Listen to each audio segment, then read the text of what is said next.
Sulawesi Parasananta Betapa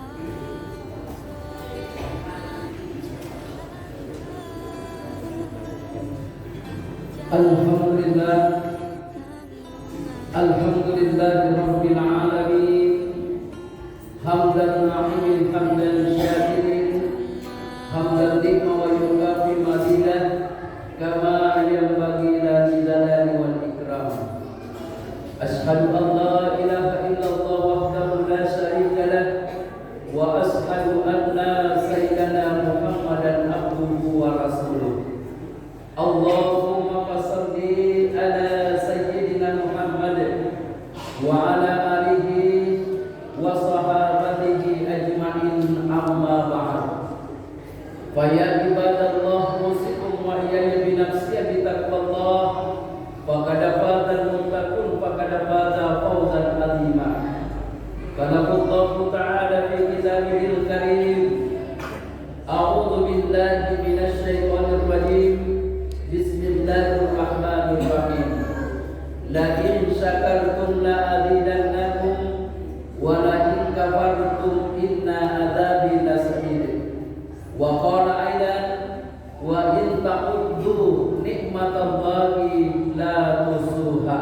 Shadaqallahul adzim wa sadaqa rasuluhun nabiyul karim. Hadirin kaum muslimin, sidang jamaah Jumat yang insyaallah dirahmati dan dimuliakan oleh Allah Subhanahu wa taala. Pada Jumat pada kesempatan di hari ini kita kembali memanjatkan puji dan syukur kepada Allah Subhanahu wa taala. Di mana alhamdulillah sampai hari ini begitu banyak kenikmatan dan nikmat yang Allah telah berikan kepada kita, di mana Allah memberikan kesehatan kepada kita, memberikan kekuatan dan kenikmatan kepada kita semua, sehingga alhamdulillah pada hari ini di Jumat di kesempatan hari ini kita masih menyempatkan diri untuk hadir kembali di tempat ini. Tiada lain adalah untuk melaksanakan kewajiban kita sebagai hamba Allah, yakni melaksanakan salat Jumat secara berjamaah.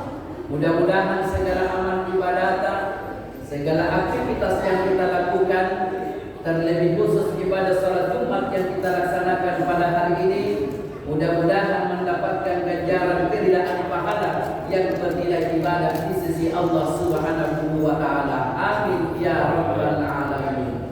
Kemudian yang kedua, salam serta salawat kita peruntukkan kepada baginda Nabi besar Rasulullah Muhammad sallallahu alaihi wasallam. Allahumma sallim wa sallim wa barik alaihi. Dia nabi dari salah satu nabi dan rasul yang diutus oleh Allah ke permukaan bumi ini sebagai rahmatan lil alamin, sebagai rahmat untuk seluruh alam. Hadirin kaum muslimin, sidang jamaah Jumat yang insyaallah dirahmati dan dimuliakan oleh Allah. Hari ini saya mengajak kepada seluruh jamaah, terlebih khusus diri saya pribadi, bahwa mari kita lebih meningkatkan iman kita, lebih menebalkan ketakwaan kepada Allah Subhanahu wa taala. Karena bekal yang paling terindah, bekal yang paling termulia bukan pangkat dan jabatan yang kita miliki, bukan kekayaan berlimpah, bukan harta yang bertumpuk-tumpuk, tetapi bekal yang paling termulia di sisi Allah adalah bekal iman dan ketakwaan kepada Allah Subhanahu wa taala. Jelas di dalam Al-Quran Allah mengingatkan kepada kita, wa tazawwadu fa inna khairaz zadi taqwa wattaquni ya ulil albab.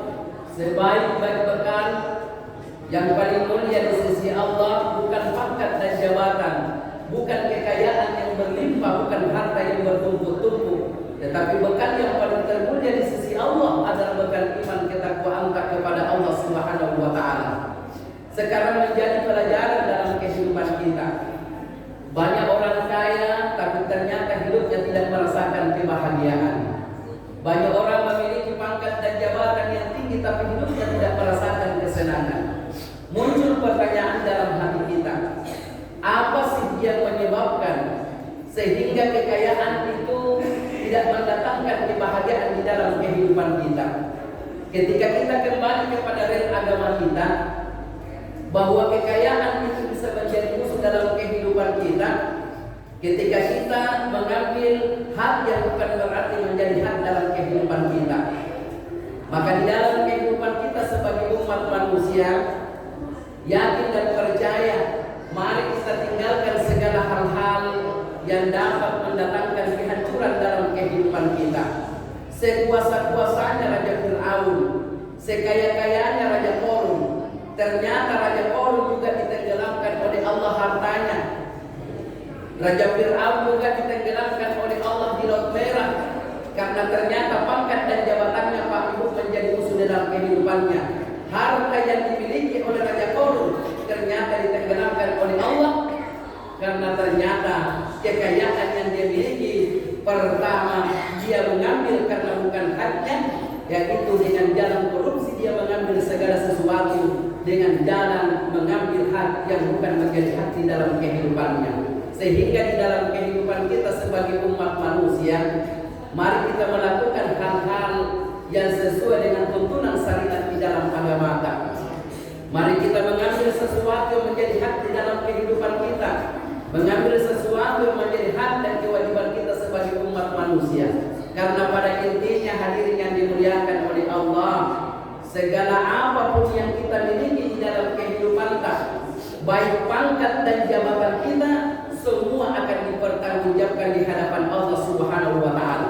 Kita akan ditanya, kekayaan yang kau miliki datangnya dari mana? Itu yang pertama, kita akan ditanya. Yang ternyata semua yang kita miliki dan semua yang kita rasakan, baik pangkat dan jabatan, kita akan ditanyakan. Akan ditanyakan oleh Allah Subhanahu wa Ta'ala nanti di akhir zaman. Makanya ada dua malaikat Pak yang diutus dan diciptakan oleh Allah ke permukaan bumi ini untuk mencatat kebaikan dan keburukan-keburukan yang kita lakukan di dalam kehidupan kita. Di dalam Al-Quran Allah Subhanahu wa Ta'ala berfirman, "Ma yalfidhu min qawlin illa ladaihi raqibun atid." Di dalam kehidupan kita ada dua malaikat yang selalu mencatat amal kebaikan dan keburukan kita, yaitu malaikat raqib dan atid. Setiap kata-kata, setiap ucapan kita, setiap amal perbuatan kita, pekerjaan yang kita lakukan, apapun yang kita kerjakan, akan dicatat oleh dua malaikat, yaitu malaikat raqib dan atid. Sejelek-jelek kebaikan kita, sebaik-baik kebaikan yang kita lakukan, semua akan dipertanggungjawabkan di hadapan Allah Subhanahu wa Ta'ala. Sehingga hadirin yang dimuliakan oleh Allah Subhanahu wa Ta'ala, mari kita merenungkan bersama dan mari kita berpikir bahwa kunci daripada kebahagiaan itu Pak, bukan karena harta yang berlimpah, bukan karena kekayaan bertumpuk-tumpuk, bukan karena pangkat jabatan tinggi, tetapi kunci daripada kebahagiaan adalah sejauh mana kita bisa mampu mensyukuri kenikmatan yang Allah berikan kepada kita. Yang kedua, mengambil yang harusnya menjadi hak di dalam kehidupan kita. Jauhi yang namanya hal-hal yang dapat merugikan orang lain, yang dapat merugikan bangsa dan negara kita. Salah satu contoh terjadinya yang namanya korupsi, itu adalah salah satu jalan untuk menghancurkan bangsa dan negara kita.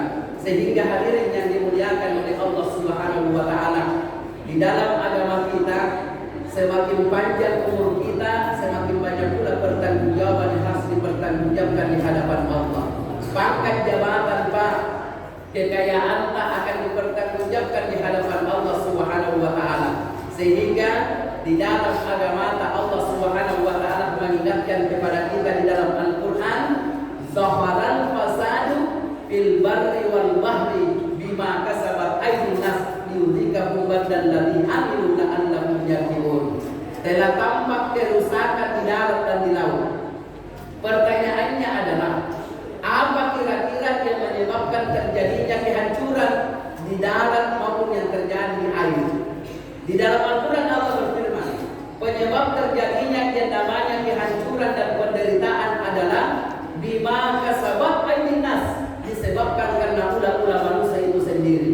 Salah satu contohnya, sekarang ini Pak, banyak saudara-saudara sudah tidak malu-malu lagi faktor yang pertama.